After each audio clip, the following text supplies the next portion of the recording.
두려움을 극복한 경험이 있습니다. 나는 대중연설 공포증이 있었습니다. 그것은 죽음의 공포 다음으로 두려운 것이었습니다. 나는 사람들 앞에 설 때마다 얼굴이 빨갛게 달아오르고 말을 더듬었습니다. 두려움이 나를 꼼짝 못하게 만들었지요. 내게는 사람들이 나에 대해 어떻게 생각할지가 중요했습니다. 내가 성장해서 어느 정도 성과를 이루었을 때 나는 그것을 나누기 위해 친한 사람들과 세미나를 열기 시작했습니다. 나로서는 대단한 일이었습니다. 내가 알고 있는 것들을 사람들 앞에서 말할 때 내 얼굴은 토마토처럼 빨개졌습니다. 내가 알고 느낀 바를 사람들에게 전달하는 것이 쉽지 않았습니다. 왜냐하면 그때 나는 나의 두려움과 싸우고 있었기 때문입니다. 하지만 세미나를 열 때마다 나는 매번 나 자신을 극복했고 시간이 흐를수록 두려움이 사라져가는 것을 느낄 수 있었습니다. 나는 더는 불필요한 중요성을 부여하지 않고서 그저 내가 좋아하는 일을 하기 시작했습니다. 지금 내가 세미나에서 이런 이야기를 하면 듣는 사람들이 도리어 놀라곤 합니다. 하지만 나의 첫 세미나에 왔던 사람들과 학교에서 나와 함께 공부했던 사람들은 분명 나를 토마토 강사로 기억하고 있을 것입니다. 우리에게 필요한 것은 오직 자신의 두려움을 인식하고 그 틀을 넘어서는 것뿐입니다. 매번 그것을 넘어서기만 하세요. 그것과 투쟁하지 말고 그저 넘어서세요. 두려워도 앞으로 나아가세요. 그것에 대해서 생각하지 말고 대신 당신이 원하는 것을 하세요. 그러면 당신의 작은 세계, 즉 거품이 터지면서 자유의 기쁨을 맛보게 될 것입니다. 당신이 한번 그것을 느끼면 그 일이 도화선이 되어 새로운 승리가 또다시 끌려올 것입니다. 어둠에 대한 두려움. 이 수수께끼 같은 두려움은 어린 시절부터 존재해 왔습니다. 이것은 부모가 우리에게 강요한 것이 아니라 우리 스스로 만들어낸 것입니다. 나는 종종 어둠을 두려워하는 사람들에게 물어봅니다. 도대체 무엇이 그렇게 두려운가요? 단순히 빛이 없기 때문에 두려운 건가요?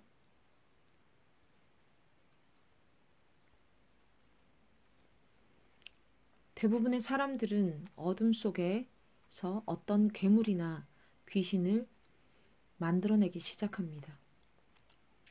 혼자 있을 때면 공상 속에서 어떤 이미지들을 불러오면서 혹시나 하고 가정하기 시작하죠. 예컨대 과거의 공포영화에서 봤던 이미지들 말입니다. 어둠에 대한 두려움은 대개 이런 식으로 형성되지요. 나도 어린 시절에 공포영화를 즐겨봤습니다. 그리고 혼자 집에 있을 때면 공포에 사로잡히곤 했지요. 나는 어둠 속에서 뭔가가 튀어나올까봐 무기를 만들어서 안고 자곤 했습니다. 하지만 커가면서 그런 두려움을 내려놓게 되었습니다. 나는 여러분에게도 그런 두려움을 넘어서라고 말하고 싶습니다.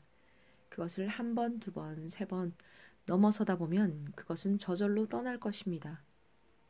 우리가 더는 중요성을 부여하지 않기 때문에 스스로 떠나는 것입니다.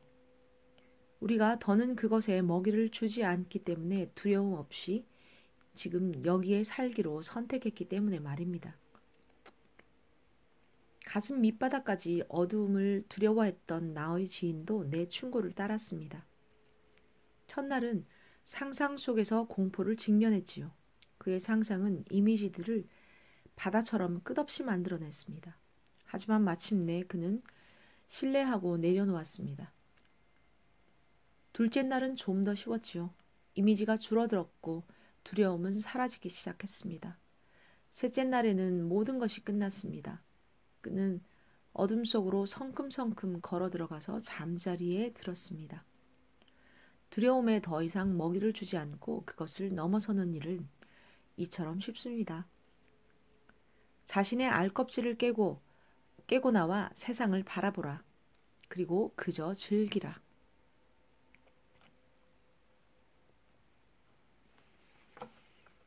다른 사람 혹은 세상이 두려울 때면 이제 많은 사람들이 알고 있는 다음의 사실을 기억하십시오. 당신이 개를 두려워할 때 개는 그것을 위험으로 느끼고 당신을 물려듭니다.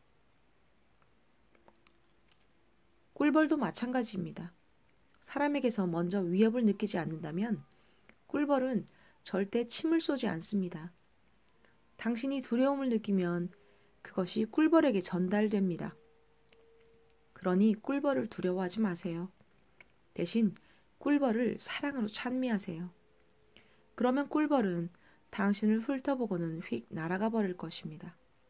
이 세상의 모든 것을 두려움이 아니라 사랑으로 마주해야 합니다. 그러면 세상은 우리에게 편안하고 안전하고 사랑과 기쁨이 가득한 곳이 됩니다. 두려움을 가지고 어두운 길거리를 걸어가면 범죄자가 그것을 느끼게 될 것이고 그들에게 당신은 먹잇감이 될 것입니다.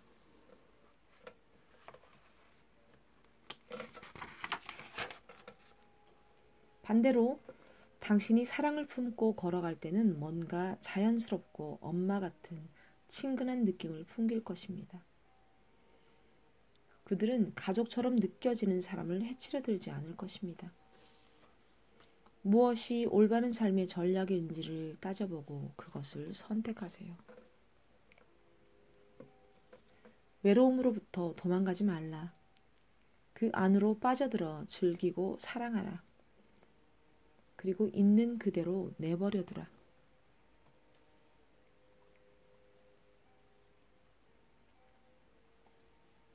외로움을 두려워하는 사람들이 많습니다. 그들은 외로움으로부터 달아나려 합니다. 누군가와 대화를 나누거나 일터로 달려가거나 책을 읽으면서 그것을 피하려고 하지요. 그들은 그들의 내면을 잡아먹는 한없는 공허함을 채우고자 합니다.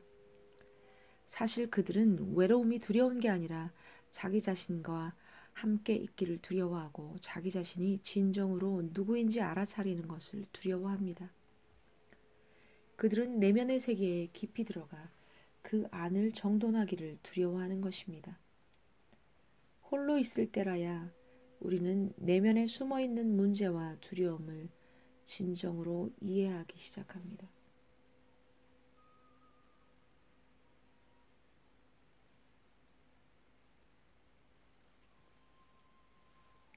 외로움이란 자연스러운 것이며 심지어 유용한 것입니다. 동양인들은 우리가 이 세상에 홀로 왔으며 홀로 떠날 것이라고 흔히 이야기합니다. 나도 그 말에 동의합니다. 자신으로부터 달아난다는 것은 어떤 느낌일까요? 많은 사람들이 그리하듯 산속으로 또는 아슈람으로 떠난다고 해도 당신은 결코 자기 자신으로부터 벗어날 수 없습니다. 당신이 당신 자신으로부터 자신의 문제로부터 달아날 때마다 그것은 눈동이처럼 불어납니다. 그것이 곧 산사태처럼 당신을 덮쳐올 것입니다. 그러니 달아나는 일을 멈추세요. 자기 자신을 있는 그대로 받아들이세요. 자신의 문제를 해결하세요. 불필요한 내면의 쓰레기를 던져버리세요. 그러면 당신은 홀로 있을 때, 즉 자기 자신과 함께 있을 때 편안함을 느끼게 될 것입니다. 당신은 두려워할 필요가 없습니다. 당신은 홀로 있는 것을 즐기게 되고 외로움을 피하기 위해 다른 사람과 친교를 맺을 필요도 없어집니다. 우화 하나. 한 젊은이가 현자에게 찾아와 외로움을 어떻게 벗어날 수 있는지를 물었다. 현자가 말했다. 내가 그 외로움으로부터 그대를 건져주겠다. 하지만 우선 사흘간의 시험을 통과해야만 한다. 그 젊은이는 거기에 동의했다. 첫날 현자는 젊은이의 눈을 싸매서 아무것도 보이지 않도록 했다. 그 시험은 정말 참을 수 없을 만큼 힘들었다. 특히 젊은이에게 뭔가를 가져오라고 시켰을 때 더욱 그랬다. 다음 날은 현자가 그 젊은이의 귀를 꽁꽁 묶어 아무것도 들리지 않게 했다. 젊은이는 마치 자신이 귀먹은 사람이 된 듯 느꼈다. 셋째 날은 창문도 없는 어두운 방에 젊은이를 가두어 놓았다. 젊은이의 인내심은 정말로 거의 한계에 달해 있었다. 마침내 모든 시험이 끝났고 젊은이는 소리쳤다. 이 모든 시험을 통과했다니 정말 기쁘네요. 자, 이제 당신은 나를 어떻게 도와주시겠습니까? 현자가 물었다. 그대는 여전히 외로움을 느끼는가? 젊은이가 답했다. 솔직히 말해서 느껴지지 않아요. 세상은 전혀 문제가 없군요. 이토록 많은 소리와 빛깔들이 있다니 정말 놀라워요. 현자는 말했다. 해와 달과 별을 볼 수 있고 땅과 바다가 주는 것들을 즐길 수 있다면 우리는 결코 외롭지 않다. 젊은이가 걱정했다. 하지만 또 외로움이 찾아오면 어떡하죠? 현자는 웃으며 답했다. 그러면 다시 찾아오게. 내가 다른 시험을 또 만들어 줄 테니. 이제 우리는 두려움으로부터 그리고 우리 자신으로부터 달아나기를 멈추고 강해지고 열려있게 되었습니다. 우리는 두려움과 직면할 수 있습니다. 우리는 단지 두려움에 중요성을 부여하지 않음으로써 매 순간을 즐기며 살기 시작합니다. 우리는 맑은 눈과 가슴으로 세상을 바라봅니다. 그래서 세상은 아무 문제 없는 우리가 어린 시절에 보았던 모습을 되찾았습니다. 우리의 삶에 더 이상 적은 없으며 오직 사랑과 세상에 대한 신뢰만이 존재합니다. 우리는 우리 자신을 세상의 일부로 느끼고 세상도 우리를 돌보기 시작합니다. 비행 공포증이나 다른 탈 것에 대한 공포증도 많은 사람들의 삶에서 큰 자리를 차지합니다. 나는 비행기가 이륙할 때 신에게 기도하는 승객들의 모습을 많이 보았습니다. 추락하는 비행기 속에는 무신론자가 없다는 말이 있지요. 비행기가 착륙하면 마침내 착륙했다는 안도의 한숨과 함께 박수를 치는 사람들도 있습니다. 그래서 나는 그들에게 비행기 탈 때 무슨 생각을 하는지를 물어봤습니다. 거의 모든 사람이 같은 이미지를 묘사했지요. 매번 이륙할 때마다 그들은 비행기가 폭발하고 모두가 죽는 그림을 그렸던 것입니다. 이 이미지들은 거기에 동반하는 느낌들과 함께 세밀하게 그려졌습니다. 즉 그들은 한 번 비행하는 동안 머릿속에서 여러 번이나 이런 사건들을 겪는 것이지요. 나는 매번 이런 일들을 겪느니 정말 때가 왔을 때 딱 한 번 죽음을 맞이하는 편이 한결 쉽지 않을까 생각합니다. 나는 그런 순간에 비행기 추락과 관련된 이미지들을 머릿속에서 지워버리고 대신 신이 비행기를 사랑으로 감싸고 있는 이미지를 상상하기를 권합니다. 그러면 비행기는 최종 목적지에 부드럽고 신속하게 도달할 것이며 승객들은 모두 편안함을 느낄 것입니다. 어떻게 생각하세요?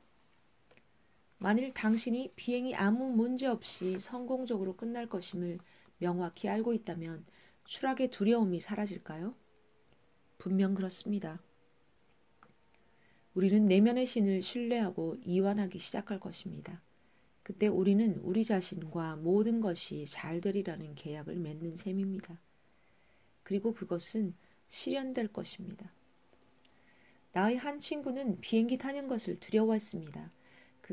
그가 나에게 비행의 두려움을 말했을 때 나는 매번 이륙할 때마다 긴장을 풀고 어차피 이 몸은 언젠가 때가 오면 사라질 것이 아닌가 하고 마음 먹으라고 권했습니다.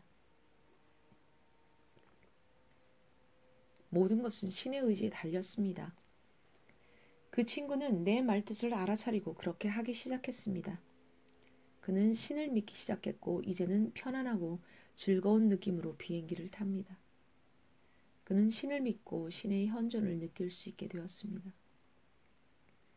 이것이 바로 우리가 사랑을 배우고 세상을 신뢰하는 방법입니다. 이제 우리는 모든 댐과 둑을 허물고 우리의 참모습을 기억하기 시작합니다. 우리는 열려갑니다. 사랑이 우리의 온 존재를 감쌉니다. 이제 드디어 가장 널리 퍼져 있는 두려움을 이야기할 차례입니다. 그것은 죽음에 대한 두려움입니다. 신이 생명을 주었고 그것을 다시 거두어 갈 것이다. 그러니 죽음을 미리 두려워하지 말라. 어차피 때가 되면 찾아올 것이니. 사실 사람들은 죽음을 두려워하는 것이 아니라 불확실성을 두려워하는 것입니다. 몸이 죽은 다음에 어떤 일이 일어나는지는 아무도 모르죠. 영혼이 존재할까요? 영혼은 불멸할까요? 두려움의 원인은 죽음 자체가 아니라 우리의 이런 의문인 것입니다. 안타깝게도 사람들은 매 순간 자신의 삶을 충분히 음미하며 살지 못합니다. 죽음 그 자체는 두려운 것이 아닙니다. 내 생각에 죽음이란 단지 액체에서 기체로의 형태 전환일 뿐입니다. 나는 죽음을 그렇게 정의합니다. 죽음을 맞이할 때 죽는 것은 오직 우리의 몸입니다. 나는 그것을 더러운 옷에 비유합니다. 일터에서 집으로 돌아와서 옷을 벗을 때 아쉬워서 우는 사람이 있겠습니까? 그저 옷일 뿐인데요. 죽을 때도 마찬가지입니다. 우리는 단지 옷을 벗어놓고 더 멀리 나아가는 것입니다. 우리는 죽음에 대한 두려움을 극복해야 합니다. 우리는 죽음을 더 나은 방식으로 활용할 수 있습니다. 그러면 죽음을 다루는 법을 배워야 합니다. 그때 죽음은 당신을 진지하게 도와주는 조력자가 될 것입니다. 어떤 순간이든 죽을 수 있다는 사실을 받아들일 때 우리는 더 이상 죽음을 두려워하거나 미래를 위해서 뭔가 남겨두려고 하지 않습니다. 우리는 최선을 다해 지금 이 순간을 살기 시작할 것입니다. 이런 인식의 전환을 통해 우리는 매 순간 응답하며 사는 법을 배울 수 있습니다. 누군가에게 사랑을 이야기할 때 미래의 불확실성이나 부끄러움 때문에 더는 머무르거리지 않을 것입니다. 사랑하는 사람에게 지금 당장 사랑한다고 말하세요. 그 사람을 껴안으세요. 누가 압니까? 지금 하지 않으면 그런 기회가 다시 없을지도 모르지 않습니까? 이 깨달음은 나에게 처절하게 다가왔습니다. 안타깝게도 나는 이 교훈을 나 자신의 경험을 통해 배워야만 했지요. 하지만 그것이 내게는 최선이었습니다. 나는 평생 이 교훈을 기억할 것입니다. 이것은 내가 나의 길을 갈 수 있도록 이끌고 도와주고 있습니다. 어머니를 여의었을 때 나는 겨우 17살이었습니다. 그 사건은 나에게 참으로 비극이었습니다. 어머니는 나이에 비해 너무 일찍 세상을 떠나셨지요. 나는 어머니와 함께한 순간들을 충분히 누리지 못하고 더 재미있는 것들을 찾아다녔죠. 많은 사람들이 지금 그렇게 하고 있듯이 말입니다. 나는 어머니에게 꽃을 드리며 사랑한다고 말할 시간이 앞으로도 충분히 있으리라 생각했지만 현실은 그렇지 않았습니다. 그때 이후로 나는 내 삶을 다시 돌아보았습니다. 이제 나는 내가 느끼거나 생각하는 것을 사람들에게 말하는 것을 두려워하지 않습니다. 진정으로 나는 매번 숨을 들이쉴 때마다 그 숨이 마지막일 수도 있음을 알아차리고 있습니다. 상황을 되돌아보고 내가 성공할 수 있을까? 라고 의심하는 대신 내가 성공하리라는 진지한 믿음을 갖고서 그저 그 일을 할 뿐입니다. 그리고 신의 도움으로써 모든 일이 완벽하게 이루어지고 있습니다. 자, 이렇게 우리는 더 이상 죽음을 두려워하지 않고 그것이 단지 변형일 뿐임을 인식하게 됩니다. 그리고 죽음은 삶을 즐기는 도구로서 사용하기 시작합니다.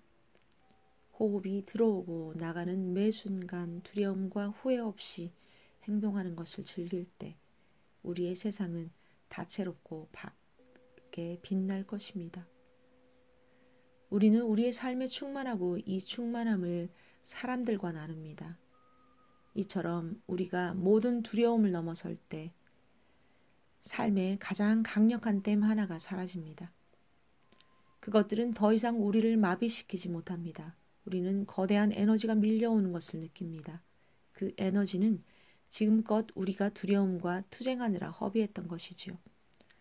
우리는 이 에너지를 세상의 이로움을 위해 사용하기 시작합니다. 우리는 이 에너지가 우리의 소원을 가장 빨리 성취하는 데 사용되도록 허용합니다. 그러면 우리의 삶은 모든 사람이 자각하고 쓰는 동화처럼 바뀔 것입니다. 우리가 곧 내면에서 인식하게 될 두려움에 비해 결코 작지 않은 두 번째 댐은 고정관념입니다. 불행하게도 우리의 마음은 모든 것을 습관으로 만들어버리는 경향이 있습니다. 마음은 게을러서 일일이 주의를 기울이길 싫어합니다. 그러므로 마음은 일상의 행동을 자동화합니다. 그래서 우리가 가슴이 없는 로봇처럼 되는 것이죠. 우리는 의식적으로 참여하는 대신에 많은 자동 프로그램들을 만들어 놓습니다. 일터에 출근할 때를 생각해 보세요. 당신은 그 순간 주변에 어떠한 것도 인식하지 않고 매일매일 습관적으로 틀에 박힌 대로 늘 가던 길을 그대로 다니고 있지 않습니까? 우리는 자신의 습관에 너무 깊이 빠져 있어서 맛을 느끼지도 않고 먹습니다. 먹는 순간에조차 계속 다른 생각에 빠짐으로써 음식을 먹는 기쁨에 닿을 수 없는 것이죠. 가장 끔찍한 것은 사랑을 나누는 행위조차 습관이 된다는 것입니다. 그때는 사랑과 기쁨이 없고 그저 정해져 있는 결과에 도달하기 위한 일련의 움직임이 있을 뿐입니다. 그래서 신선한 행위의 친밀함과 신비로움은 사라져버리죠. 바로 이런 잠자리 습관 때문에 사람들은 성에 대한 흥미를 잃고 있습니다. 그 결과 남자들은 성욕이 낮아지고 여자들은 30세 이후로는 좀채 오르가즘을 느끼지 못합니다. 그래서 남녀관계에 흔히 문제가 일어납니다. 사실 남녀관계에서 가장 중요한 것은 다양한 측면에서 사랑을 표현하는 것이죠. 그러나 자동적인 반응이 일어나는 곳에서는 사랑이 표현될 수 없습니다. 사랑은 정해진 틀 속에서 살아남지 못하고 사라지는 법입니다. 결론은 습관이 지배하는 곳에는 사랑과 기쁨도 없다는 것입니다. 정말로 로봇은 즐길 줄 모릅니다. 물론 그들은 즐기는 척할 테지요. 그러나 로봇이 겉보기에는 감정이 표현하는 것 같아도 정말 감정 그 자체를 경험하는 것은 아닙니다. 나는 여러분이 스스로 막아놓은 댐을 강력하고 단호하게 깨뜨리기를 바랍니다. 여러분이 모든 자동적인 행동과 고정관념의 틀을 넘어서 새로운 삶의 방식과 전략을 창조하기를 바랍니다. 그러면 세상은 자발적인 행위의 기쁨으로 다시 가득 찰 것이며 우리 마음의 습관에 의해서 더는 조건 지워지지 않을 것입니다. 우리가 해야 할 일은 단지 삶 속에 새로운 것을 더 많이 가져오는 것입니다. 그러기만 하면 많은 새로운 느낌과 가능성이 자연스럽게 더해질 것입니다. 나는 여러분이 타인에 의해 강요된 삶, 규칙에 따르는 삶을 더는 살지 않고 원하는 대로 자신의 삶을 살고 창조하기를 권합니다. 단 하나의 규칙만 남겨두세요. 그 규칙은 우리를 신의 지혜와 함께 나아가도록 해줄 것입니다. 그것은 다음과 같습니다. 당신이 대접받기를 원하는 대로 다른 사람을 대하라. 이 규칙을 받아들이면 우리는 바보 같은 짓을 하지 않게 됩니다. 이 규칙은 우리가 세상과 하나라는 사실을 인식하도록 도와줍니다. 우리 모두가 동일한 것의 한 부분이라는 사실, 즉 이 세상에서 신의 일부이자 신의 사랑의 일부로서 존재한다는 사실 말입니다. 그로써 우리는 타인의 규칙에 따라 살기를 멈추고 어린 시절에 그랬던 것처럼 우리 자신만의 규칙을 창조하게 됩니다. 자유로움과 기쁨으로써 우리 자신의 삶을 깨끗한 도화지 위에 펼치기 시작합니다. 우리가 고정관념을 깨뜨리면 내면의 자유가 충만히 일어나며 그것은 우리에게 기쁨과 행복을 위한 힘을 제공합니다. 모든 규칙을 깨라. 모두가 당신의 행복을 비웃게 내버려두라. 이 말은 무슨 뜻일까요? 이제 많은 사람들이 당신은 잘못 살고 있고 잘못 걷고 있고 잘못 일하거나 잘못된 어떤 것을 하고 있다고 말하기 시작할 것입니다. 당신이 단지 다른 사람들과 다르다는 이유만으로요. 하지만 무시하고 그저 자신의 삶을 즐기세요. 다른 사람들처럼 산다는 것은 다시 말해 다른 사람들처럼 고통받으며 슬픈 얼굴을 하고 걸어간다는 뜻입니다. 선택은 항상 당신의 것입니다. 군중의 법칙을 따라 살든 아니면 의식적으로 선택하며 자신만의 것을 창조하든 말입니다. 스티브 잡스나 빌 게이츠가 사회의 고정관념에 기초한 낡은 길을 따라갔다면 우리는 먼 거리에서 서로 대화를 나눌 수 없었을 것입니다. 사람들이 새로운 실험을 하지 않았거나 새로운 문제 해결 방식을 찾아내지 않았다면 많은 것들이 17세기와 똑같은 모습으로 남아 있었을 것입니다.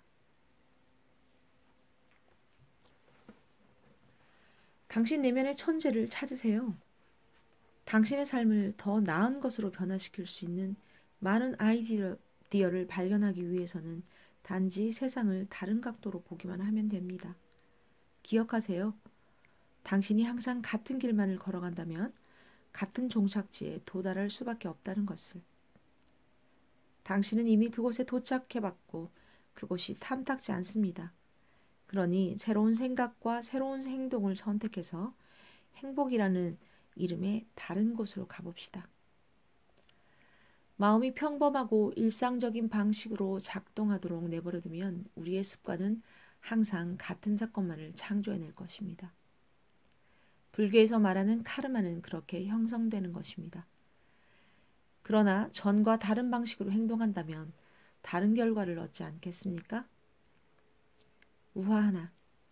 한 왕국에 강력한 힘을 가진 마법사가 살고 있었다. 어느 날 그는 마법의 약을 만들어 왕국의 사람들이 모두 마시는 샘물에다 풀었다. 한번 그 물을 마신 사람은 즉시 미치게 되는 약이었다. 다음 날 아침 그 왕국의 모든 사람이 샘물을 마시고 미쳐버렸다. 단 왕족만은 그 마법사가 들어갈 수 없는 궁전에 있는 샘물을 마셨기에 다른 사람들처럼 미치지 않았다. 나라 전체가 혼란에 빠지자 왕은 질서를 회복하려고 애쓰면서 많은 포고령을 내렸다. 그러나 신하들은 포고령이 이상하다면서 오히려 왕이 미쳤다고 생각했다. 그들은 소리를 지르며 궁궐로 달려가 왕위에서 물러나라고 요구했다. 좌절한 왕은 퇴위하기를 원했다. 그러자 왕비가 와서 말했다. 우리도 같은 샘물의 물을 마십시다. 그러면 우리도 그들처럼 되겠지요. 그래서 그들은 그 물을 마셨다. 왕과 왕비는 미치는 약이 들어있는 물을 마시고는 즉시 이상한 말을 하기 시작했다. 그러자 신하들도 퇴위 요구를 철회했다.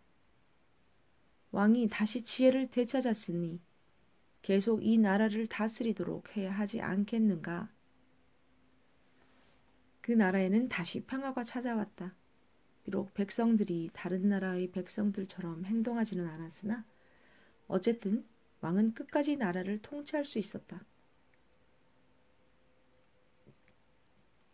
오랜 세월이 지난 후에 마법사의 증손자가 지상에 있는 모든 물을 오염시킬 수 있는 마법의 약을 만들었다. 그가 그 약을 물에 타자 곧 지상의 모든 물이 오염되었다. 사람들은 물 없이는 살 수 없기 때문에 머지않아 세상에 정상적인 사람은 단 한 명도 남지 않게 되었다. 온 세상이 미쳐버렸고 아무도 그 사실을 알아차리지 못했다. 그렇지만 때때로 이 약에 영향을 받지 않는 사람들이 태어났다. 그들은 정상으로 자라서 다른 사람들에게 그 행동이 미친 거라고 설명하려고 했었다. 그러나 대다수의 사람들은 오히려 그들이 미쳤다고 생각하고 그들의 말을 이해하지 못하고 있다. 나는 학창 시절부터 고정관념을 깨기 시작했지요. 나는 어릴 때에도 다른 사람들처럼 살고 싶지 않았습니다. 칙칙한 옷을 입고 슬픈 표정을 한 사람들의 모습이 내게는 낯설었지요. 러시아 남부의 작은 마을에서 자라면서 나는 고정관념이 어떤 것인지를 잘 알게 되었습니다. 모든 사람은 다른 사람들처럼 살아야 합니다. 다른 행동했다가는 위협을 당할 수도 있으니까요. 그러나 나는 고정관념을 깨기를 좋아했습니다. 그래서 종종 학교에서 위협을 당했지요. 하지만 그것은 나의 반항을 더욱 강화시켜줄 뿐이었습니다. 나는 누구의 도움도 청하지 않고 홀로 저항했습니다. 지금도 그렇게 하고 있지요. 나는 다만 세상의 색채가 좀 더 밝고 선명하기를 바랄 뿐입니다. 그래서 많은 사람들이 나처럼 세상의 아름다움과 가치를 볼 수 있기를 바랍니다. 정말로 신은 우리에게 태어날 때부터 자유를 주었습니다. 모든 사람이 정장을 입으면 나는 정장을 입는 대신 캐주얼을 입었습니다. 만약 사람들이 캐주얼 정장을 입는다면 나는 셔츠를 입습니다. 나는 한껏 밝은 색의 옷을 입는 것을 두려워하지 않으며 머리 모양이나 머리카락 색깔도 여러 가지로 실험해 봅니다. 나는 내 머리에 모든 색깔을 실험해 봤습니다. 초록, 빨강, 금색, 짙은 밤색. 나는 나 자신을 찾고 실험하는데 아무런 거리낌이 없습니다.